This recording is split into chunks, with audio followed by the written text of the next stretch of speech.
মস্ত মানুষ মস্ত অফিসার মস্ত ফ্ল্যাটে যায় না দেখা ছেলে মস্ত মানুষ মস্ত অফিসার মস্ত ফ্ল্যাটে যায় না দেখা পারে ওপার চাপকে পিঠে চাম উঠে দেবো রকম জিনিস আর আসবাব দামি দামি সবচেয়ে কম দামি ছিলাম একমাত্র আমি ছেলের আমার প্রতি অগাধ সম্ভ্রম আমার ঠিকানা আসসালামু আলাইকুম কাকা, ভালো আছেন? এই মামুন সাহেব, গেটটা একটু খুলে দেন তো দেখি, কাকার কাছে যাই। আমার ব্যবহারের সেই কাকা, খুব ভালো আছেন? কাকা, আপনাকে তো আমি নিতে আসছি আমার বাসায়, আপনি যাবেন? আপনাকে ঠিক আমার বাবার মতোই দেখা যায়। আপনি চলেন কাকা আমার বাসায়, আপনি কাঁদবেন না কাকা, প্লিজ আসেন কাকা, আসেন আমার বাসায়, আপনাকে নিয়ে যাই। আসেন কাকা, আসেন।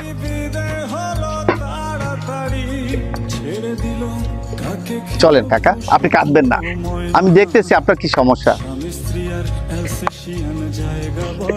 সালারা বেঈমান, জমি জমা টাকা পয়সা সব। আর কি নিবি? আর কি নিবি? হ্যালো,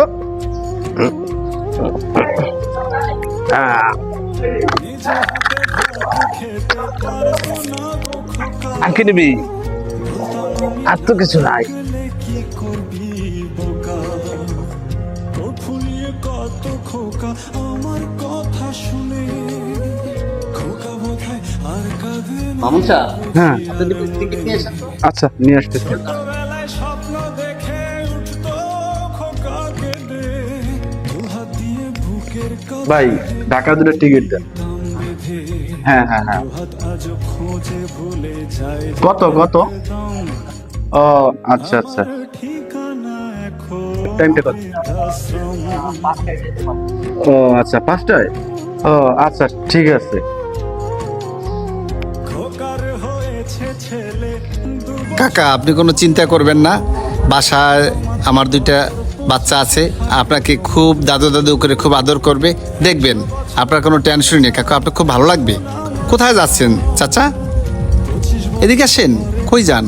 হবে 59 আশ্রমের এই ঘরটা ছোট জায়গা অনেক বেশি খোকা আমি দুজনেতে থাকবো পাশাপাশি সেই দিনটার স্বপ্ন দেখি ভীষণ রকম মুখোমুখি আমি খোকার বৃদ্ধাশ্রম মুখোমুখি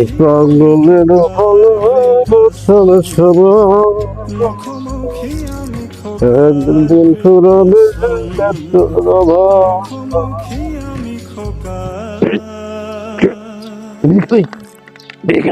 বৃদ্ধাশ্রম আপনি ছিলেন? কানা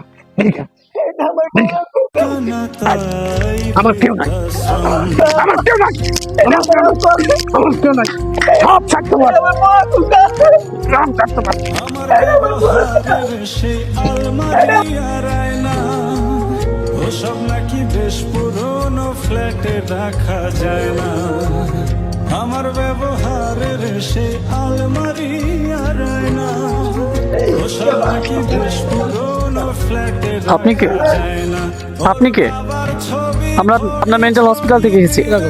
এ দীর্ঘদিন আমার বৃদ্ধাশ্রমে ছিল, এ এখন বলতেছে এ নাকি তার ছেলে। আসলে এর ঘটনা কি বলেন তো দেখি? ও আচ্ছা আচ্ছা, ঘটনা বলতে ক্লাস ছিল তো উনি, ওনার বাবা ছিল স্কুলের মাস্টার, উনি ছিল প্রফেসর কলেজের। তো ওনার ঘটনাক্রমে আর কি ওনার বাবাকে ওনারা বৃদ্ধাশ্রমে দিয়ে আসে। হঠাৎ একদিন তার ভাই ব্রাদারের সাথে জমি জমা নিয়ে ঝামেলা হয়, আর এরপরেই কাহিনীর শুরু। কোনো ছাড় দেওয়া হবে না, ঠিক আছে? ও কিন্তু বাইকদের ঠগাইছে। ভাই আসতেছে,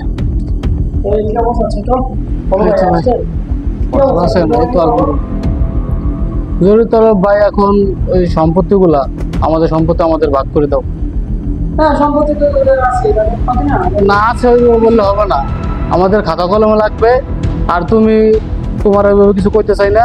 যাই হোক, আমাদের সম্পত্তি আজকে এখন এই মুহূর্তেই চলো, আমাদের সম্পত্তি আমাদের বুঝাই দেবো। এরপরে কোনো একটা সময় ওনার ভাই ব্রাদারের ভিতরে সমস্যা তৈরি হয় এবং সবাই আলাদা হয়ে যায়। সম্পত্তির ভাগ বটনের সাথে সাথে এই লোকের স্ত্রী আর কি পরকীয়া করে ওনার সব সম্পত্তিগুলো ওনার কাছ থেকে হস্তান্তর করে। তারপর থেকে উনি পাগল হয়ে যায়। আমাদের এই মেন্টাল হসপিটালে উনি ভর্তি আছে। তো 2 দিন ধরে আমরা ওনাকে খুঁজতেছি, আজকে এখানে পেলাম আর কি। ওনাকে আমরা নিয়ে যাব। আমার খোকা, খোকা তোমরা কই না আমার খোকা রে? আমার খোকারে নিও না, আমার খোকারে তোমরা নিও না, আমার খোকারে নিও না, আমার খোকা, এটা আমার বড় খোকা, আমার খোকা, আমার বড় খোকা নিয়ে যাও না, বড় খোকা, খোকারে নিও না, খোকা, আমার খোকা গেল, খোকা, এটা আমার বড় খোকা। রিভেঞ্জ অফ নেচার নামে একটা কথা আছে। ছেলেদের কাছে বাবারা সবসময় বোঝা, কিন্তু বাবা মায়ের কাছে কখনোই ছেলেরা বোঝা হয় না। সাক্ষ্য মিয়ার তো একটা ব্যবস্থা হয়ে গেল, কিন্তু কর্মের ফল ভোগ করলো তার ছেলেরা। হায় রে বোকা মানুষ।